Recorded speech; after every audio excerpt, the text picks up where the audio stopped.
Hi dear student, मैं सुभाष कुशवाहा ज्ञान learn channel में आपका स्वागत है।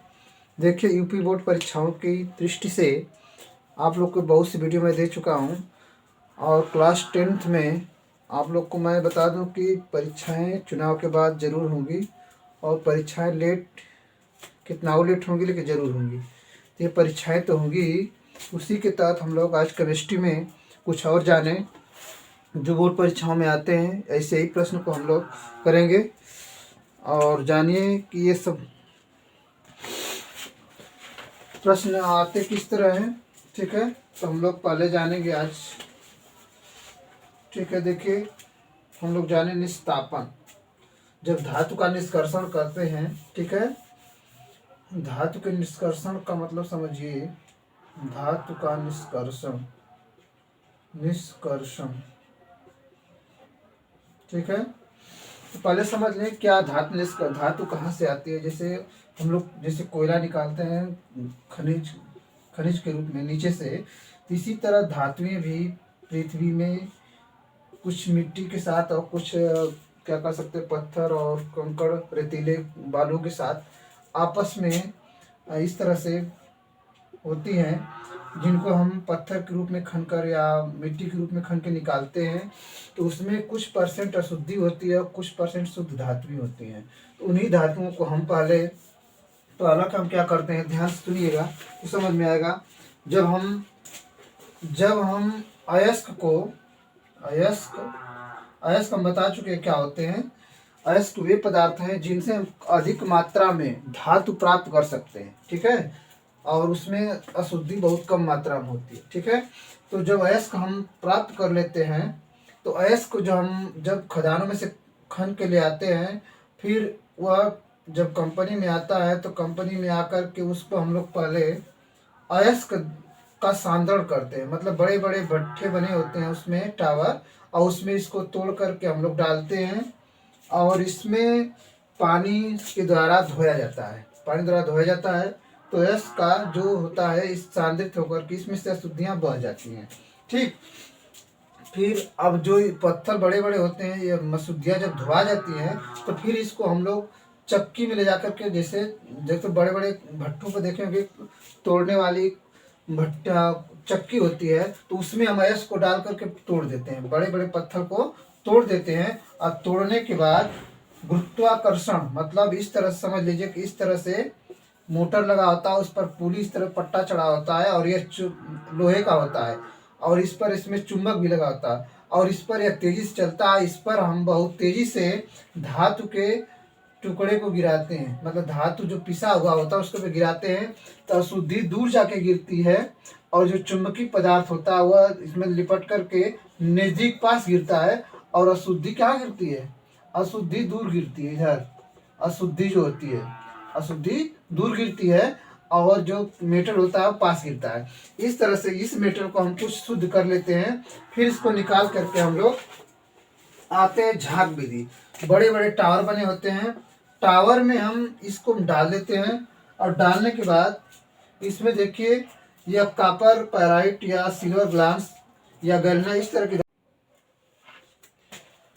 देखिए निस्तापन समझ लें। निस्तापन की क्रिया में सांद्रित अयस्क को सीमित वायु में इतना गर्म करते हैं कि उसमें वाष्पशील पदार्थ निकल जाते हैं, परंतु अयस्क को पिघलने नहीं दिया जाता है। तो समझिए क्या मतलब है कि जैसे हम बड़ी बड़ी भट्टियाँ बनी होती हैं, उनमें हम अयस्क को रख कर के नीचे से गर्म करते हैं, तो इसमें से बस वाष्प निकलती है, मतलब गर्म होकर उनके पदार्थ निकलते हैं। ये न कि लोहा गले, मतलब इतना हम गर्म नहीं करते। तो इस क्रिया को हम कहेंगे निस्तापन। क्या कहेंगे, निस्तापन करते हैं। ठीक है, अब आगे बढ़ेंगे हम लोग। निस्तापन का उदाहरण ले लें। देखिए उदाहरण में आज एग्जाम्पल इसका ले लें हम लोग, तो बॉक्साइट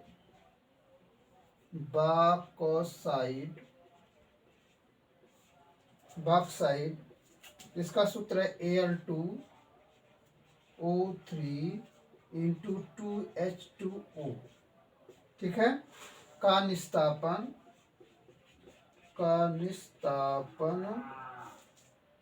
करने पर उसमें उपस्थित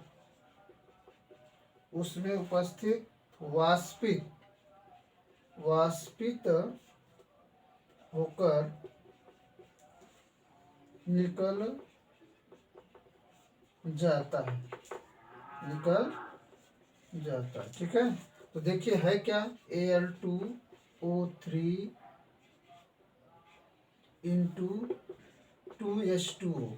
जब यह वाष्पित होता है तो यह जल इसमें से भाप बन के क्या होता है, उड़ जाता है। Al2O3 प्लस 2H2O, यह बचता है और यह भाप बन के क्या होता है, उड़ जाता है। और इसमें और अशुद्धियाँ होती हैं। नंबर 2, नंबर 1 यह है। नंबर 2 में आइए, लिमोनाइट।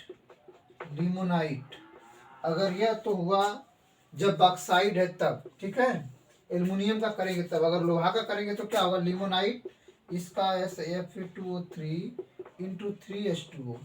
ठीक है। कभी कभी उदाहरण पूछता है कि लिमोनाइट को हम निस्तापन करेंगे तो क्या होगा, तो वही बताना है। का निस्तापन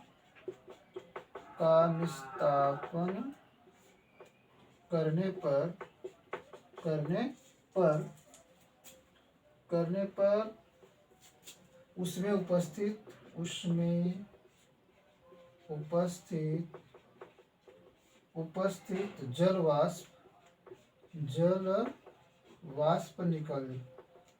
जल वाष्प होकर निकल जाते हैं। क्या होते हैं, निकल जाते। एक ही बात दोनों में है। तो यहाँ भी देखिए Fe2O3 इंटू 3H2O। ठीक है, यह जल भाप बन के निकल जाएगा तो बनेगा क्या, बचेगा क्या, Fe2O3 प्लस 3H2O। ठीक है। इस तरह से यदि चूना पत्थर है CaCO3 है, तो इसको हम गर्म करते हैं तो CO बचता है और CO2 क्या होता है, बाहर हो जाता है। इस तरह से यह निस्तापन क्रिया होती है। ठीक है। अब देखेंगे हम लोग भर्जन। क्या देखेंगे, भर्जन।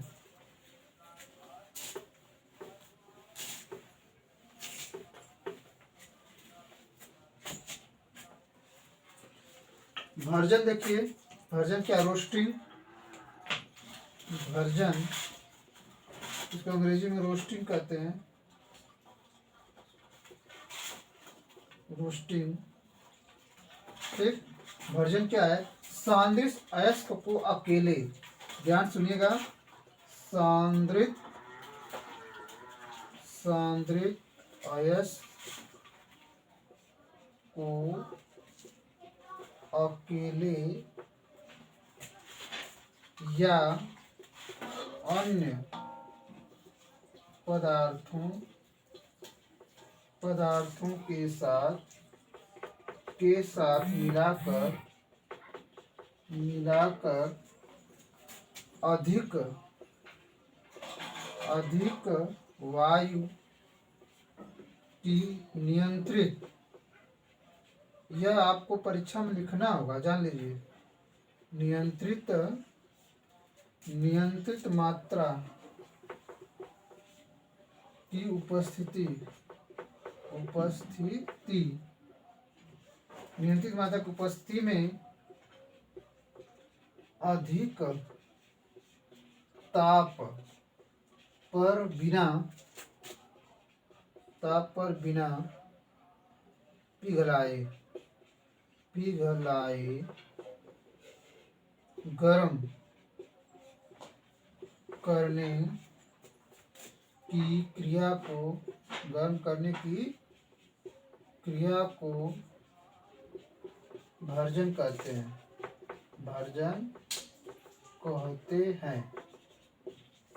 देखिए भर्जन और निस्तापन में अंतर है।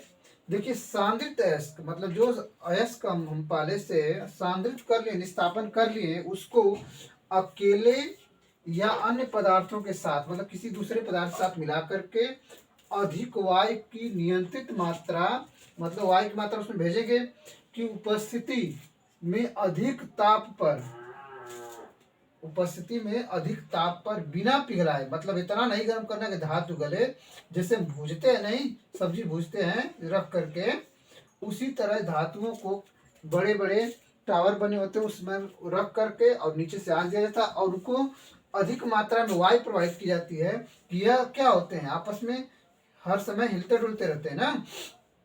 इस क्रिया द्वारा जब होता है तो अयस्क को हम भूजते हैं, जैसे भर्जन का मतलब भूजना जान लीजिए, भूज करके उसकी हम अशुद्धि क्या करते हैं, दूर करते हैं, निकालते हैं, इस क्रिया को हम भर्जन करते हैं। इसमें उदाहरण हम देखेंगे।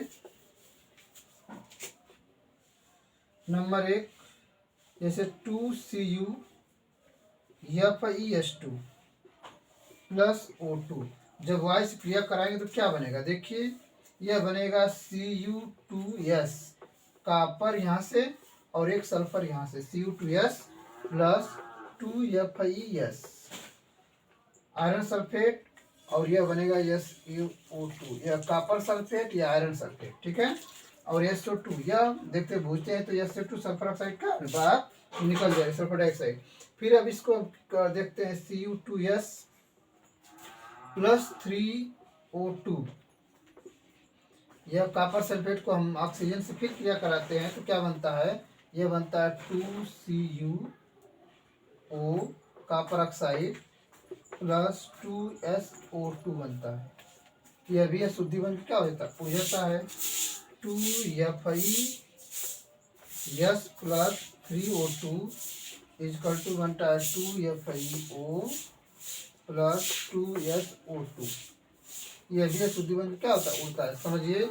इस रूप में कॉपर और आयरन और सल्फाइड एक मतलब एक ही में सब कुछ है तो कैसे मिलकर करते हैं। यह इस क्रिया द्वारा भर्जन द्वारा हम ऑक्सीजन इसमें प्रोवाइड करते हैं और गर्म भी करते हैं तो यह बनता है कॉपर सल्फेट और आयरन सल्फेट बनता है। फिर बनने के बाद यह अशुद्धि निकलती है, फिर हम इसको जब गर्म करते हैं ऑक्सीजन के साथ फिर होता है तो यह बनता है 2 कॉपर ऑक्साइड बनता है और सल्फर डाइऑक्साइड फिर निकलता है। फिर आयरन को हम यह इससे अलग होता है तो आयरन को भी हम अलग गर्म करते हैं ऑक्सीजन के साथ तो यह बनता है फेरिक ऑक्साइड, यह फिर आयरन ऑक्साइड और SO2 क्रिया करके बाहर निकल जाता है। इस क्रिया में हम रोस्टिंग मतलब भर्जन द्वारा यह क्रिया होती है।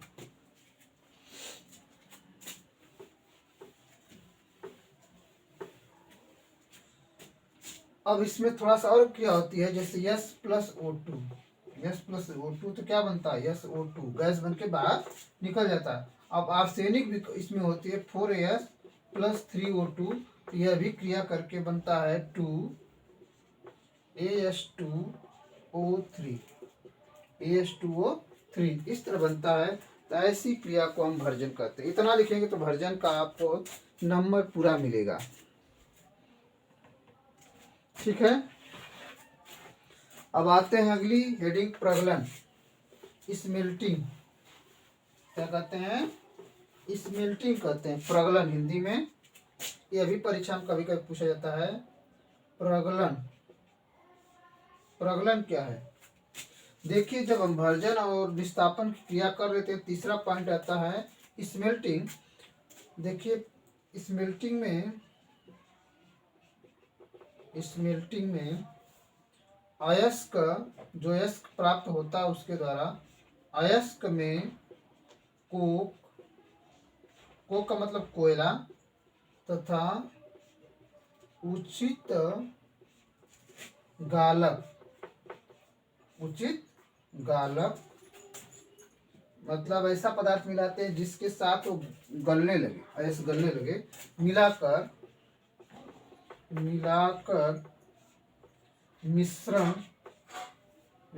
मिश्रण को उच्च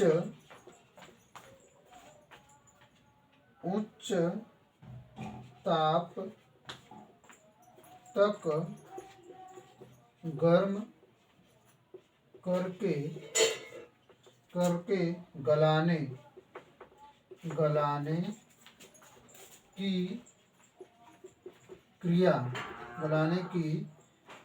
को प्रगलन कहते हैं।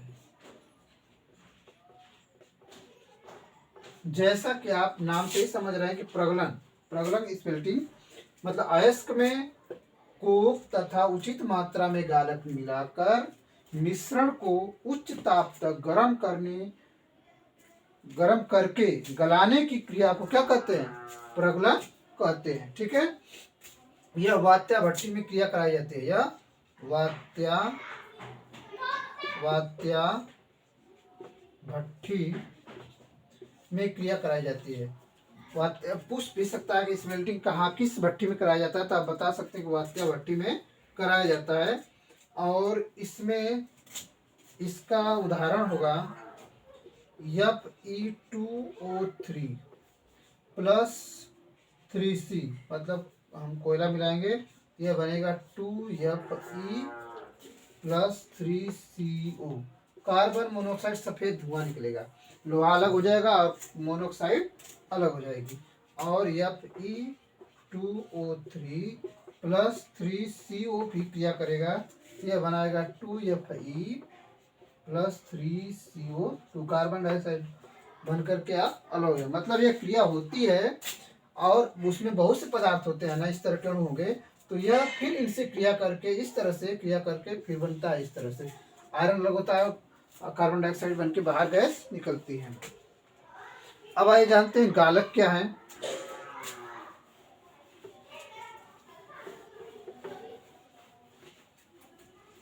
गालक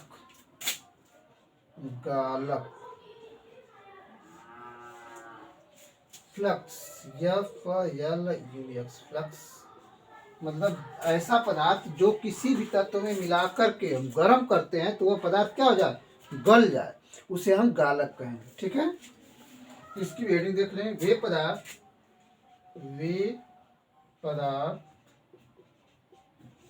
जो अयस्क में उपस्थित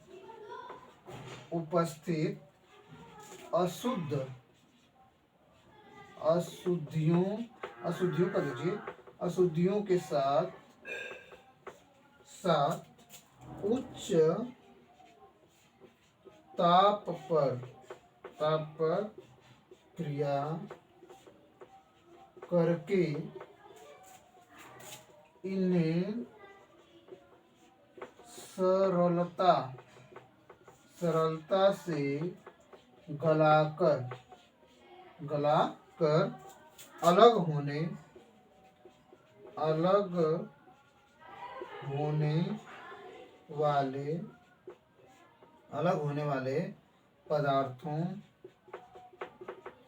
वाले पदार्थों के रूप में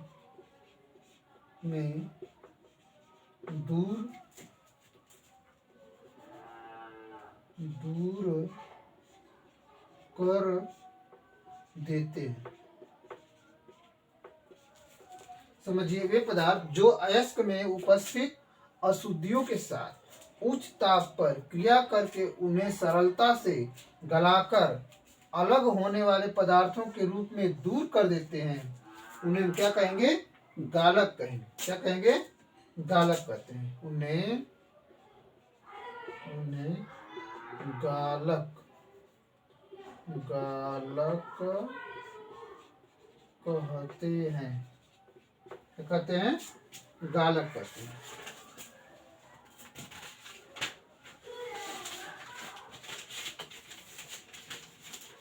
गालक दो प्रकार के होते हैं। नंबर 1 क्षारी गालक। कभी कभी परीक्षा में पूछता है क्षारी गालक किसे कहेंगे, तो आपको बताना पड़ेगा कि अम्ल में यदि अम्लीय प्रकृति के अपद्रव्य उपस्थित हों, सुन लीजिए ध्यान से, अयस्क में यदि अम्लीय प्रकृति के अपद्रव्य उपस्थित हों तो उन्हें हम क्षारी गालकों के प्रयोग में लाते हैं। जैसे क्षारी गालक का नाम है MgCO3, मैग्नीशियम कार्बोनेट। इसका नाम है मैग्नीशियम, लिख लीजिए, याद है जरूरत है तो, मैग्नीशियम कार्बोनेट। ठीक है, तो ध्यान दीजिए क्या होगा, MgCO3 प्लस SiO2, यह गालक है। अम्लीय अशुद्धि है, अम्लीय अशुद्धि गालक। यह क्षारी गालक है, क्षारी गालक है, और यह अम्लीय अशुद्धि है। क्या अम्लीय अशुद्धि है? यह क्रिया करके बनाता है MgSiO3 प्लस CO2। ठीक, यह बनाता है। ठीक है,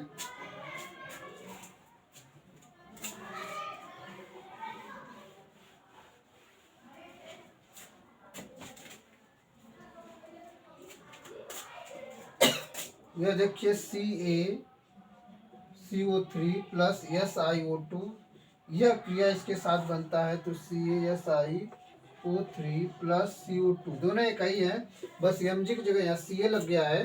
तो इस तरह से CaCO3 plus SiO2 equal to CaSiO3 plus CO2। यह कैल्शियम सल्फेट धातुमल बनता है, जिससे शुद्धि क्या बन। अब बात आती है क्षारी गालक की। कौन गालक? क्षारी गालक।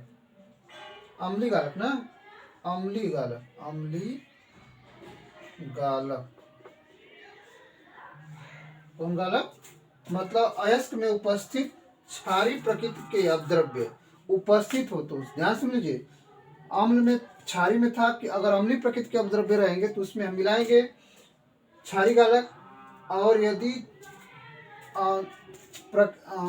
अम्लीय गालक मतलब अयस्क में उपस्थित क्षारी प्रकृति के अपद्रव्य उपस्थित हैं, क्षारी प्रकृति के अपद्रव्य उपस्थित हैं, तो उसमें हम क्या मिलाएंगे? अम्लीय गालक मिलाएंगे। जैसे SiO2 प्लस FeO, यह बनेगा FeSiO3 आयरन सिलिकेट। इसका नाम है आयरन सिलिकेट, लिख लीजिए आयरन सिलिकेट।